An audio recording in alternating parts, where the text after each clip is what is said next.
Okay, let's talk free agency besides the Paul George move. We are still waiting on DeRozan. If you didn't see it, I already did a Paul George video. Real quick, I should have mentioned PG's health. I was talking about Embiid's health. Like, obviously, Paul George holding up as well is a big question for the Sixers. But we got Klay to Dallas, Icardi to OKC, Chris Paul to the Spurs, KCP, Tobias Harris. Anyway, we will start with Klay and the Mavericks because this is the one that just dropped. You know, man, there was definitely a time in my life where I just kind of assumed that Klay was going to be on the Warriors his whole career. And I would hope that this exit doesn't spoil just all those feelings, because if you want to dive into the details of what it's been with him and the relationship with the front office and stuff lately, like, it doesn't seem like the vibes were the best. But of course, there was a lot of winning there. Anyway, as far as Klay Thompson now in 2024 for the Mavericks, where it looks like this is going to be a sign and trade where Josh Green is going to end up with the Hornets. The Mavs also have Najee Marshall in place of Derrick Jones Jr. now. They also picked up Quentin Grimes. So yeah, Klay nowadays, defensively, of course, he is not what he used to be. He does not get to the basket as much as he used to, and his shot selection can get frustrating nowadays.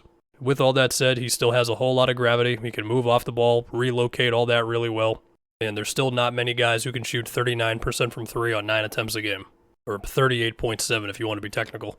And so, I mean, the easiest thing to imagine there is Luka and Kyrie just creating shots for Klay. I mean, we remember throughout these playoffs, Dallas with their great defense, and we'll talk about Derrick Jones Jr., his departure, and Najee Marshall getting there in a second, but a great defense with Luka and Kyrie carrying them through. And then the one trade-off to that was they had a number of guys who teams were willing to leave open from 3. And so you had some games where PJ Washington went nuts from outside against OKC, and then you had again in the finals where the Celtics basically were not giving up corner threes, they were conceding wing threes, and those guys were just not able to kill them on those shots, right? Well, you can't guard Klay the same way. I understand Klay is, again, he is not the same guy he once was. There's a reason he's getting 16 a year now on his contract. But as far as making those types of shots, obviously Klay can do that. And you can't discount big game experience and all that. Klay should also provide the Mavericks a little bit more like variety on offense as well with the movement off ball. As far as lineups, I mean, look, in my opinion, I think having one really good on-ball defender, starting with Luka and Kyrie, is the play. And that was Derrick Jones, but now with him out the door and Quentin Grimes and Najee in the door, we'll see what they want to do with the starting 5. Again, Klay, not the defender he used to be. Now, let's talk about this Derrick Jones situation. So this was kind of wild. Derrick Jones to the Clippers, Najee Marshall to the Mavs on similar contracts. I think we all just kind of assumed Dallas was going to bring Derrick Jones back because he was very important to their really good defense. I mean, he was the on-ball defender. He was the guy guarding the tough assignments, right? Round 1 PG, round 2 SGA, round 3 Ant. And Najee is a good defender himself, don't get me wrong, and for what it's worth, like regular season-wise, he shot a better percentage from 3 than Derrick Jones. It's just did not have this one on the bingo card. But again, Najee should step in and be able to do a pretty similar role to what Derrick Jones was doing for him. And so now the Clippers are getting Jones's really solid on-ball defense, and also he makes some like athletic plays around the rim too. Okay, let's go to Chris Paul and the Spurs. Chris is still a fantastic decision-maker, pick-and-roll operator, the whole thing. Obviously, he can't get buckets like he once did, even if he'll still have the moments where that mid-range just does not miss. And I have already seen all the imagining of Chris Paul lobs to Wemby and the whole thing, and Stephon Castle learning from Chris for however long Chris is on this team. Yeah, totally, man. I bet you Devin Vassell is also going to find some more catch-and-shoot opportunities that previously the pass was not coming, but now with Chris, it definitely will. Interesting thing with the Spurs is last year, they were in the 24th percentile of pick-and-roll efficiency, so it just wasn't that successful for him overall. I think Chris should definitely be able to help that. The other thing, if I can talk about Trey Jones, look, if Trey Jones has one fan, it is me. If he has no fans, I am no longer on this earth. Trey Jones and Wemby together last year, a +4 net rating. That is an accomplishment because there's a lot of big negative lineups on the Spurs. And it'll be a balancing act between Trey, Chris, and Stephon of who's running the most screens with Wemby, and obviously Vassell's still going to be running a good amount as well. The point being is we've already got evidence that says Wemby with a fundamentally strong point guard already gets you good results. Sohan and Keldon will get some shots made for him by Chris as well. And then defensively, I mean, Chris, of course, not the defender he used to be. You got good defenders around him. I mean, Wemby, obviously, already one of the best defensive players in the league. Stephon Castle projects to be really good right away. Sohan's good there.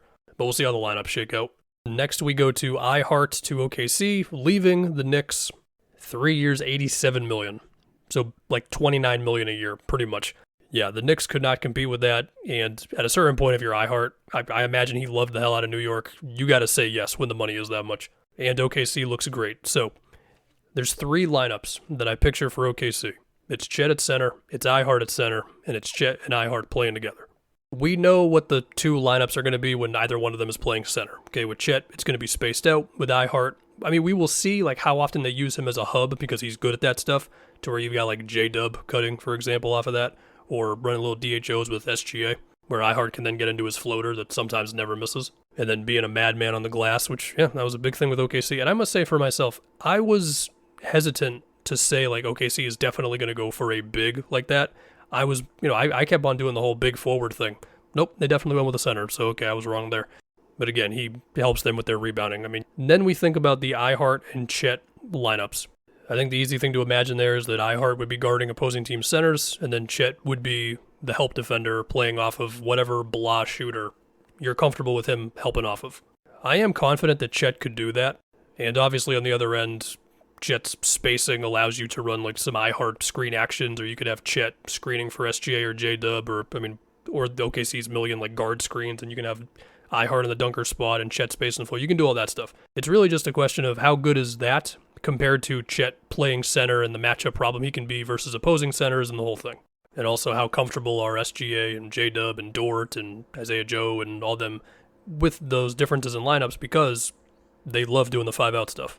I don't know. I mean, I think it's all going to be a positive because they're a really talented, well-coached team with good players all over the place. But still, for what it's worth, in the regular season, Daignault, he played the Chet with big Jalen Williams only 92 minutes. I imagine we're going to see Chet and iHeart together more often. But yeah, OKC's had a really good offseason. I mean, Caruso and iHeart, defense, toughness, a little more playmaking, rebounding. As for the Knicks losing iHeart, that's tough. I mean, listen, Mikal is still a big pickup for them, and if Mitch ends up being healthy, then I think the loss of iHeart, it'll still be felt, don't get me wrong, because their center rotation of iHeart and Mitch was just rock solid. I don't think we should forget before Mitch got hurt earlier in the year and then iHeart took over that starting role. I mean, Mitch was grabbing every rebound.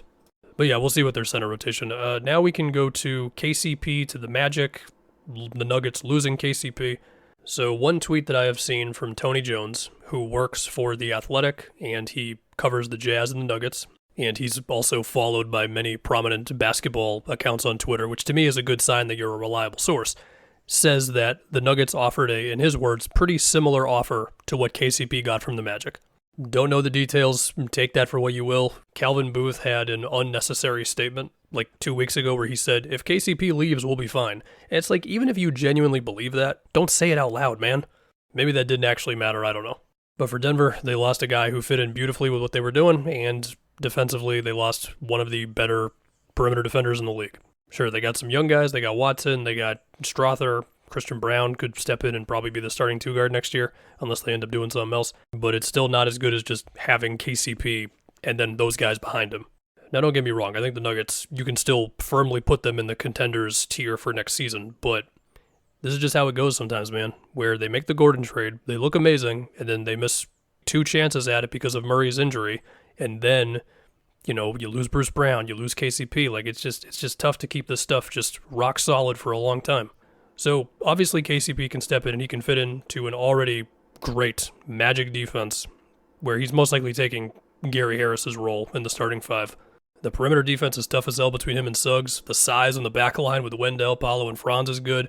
You're still going to have Isaac being a force and then some defensively. And then offensively, he provides them some much-needed shooting, and not just shooting from, like, catch-and-shoot threes, but, like, at KCP, we saw it with Denver. Like, he can run DHOs and flow and do a pull-up, too. He can fly off of screens and immediately square his body and take a 3. Like, no, KCP's not taking 1 million shots per game for you, but you can sprinkle in those little actions for him at the same time. Now, yes, the Magic, they do still have a situation at point guard, we'll put it like that. I mean, Anthony Black, after his rookie season, I like his intangibles. I don't know if he's ever going to average 15 and 6. Cole Anthony, I mean, we got a 4-year sample size on Cole Anthony. He's fine. And everything I'm seeing about Fultz is that he's not going to be back next year. So yeah, I assume it's Suggs, KCP, Franz, Paulo, Wendell, until something else happens.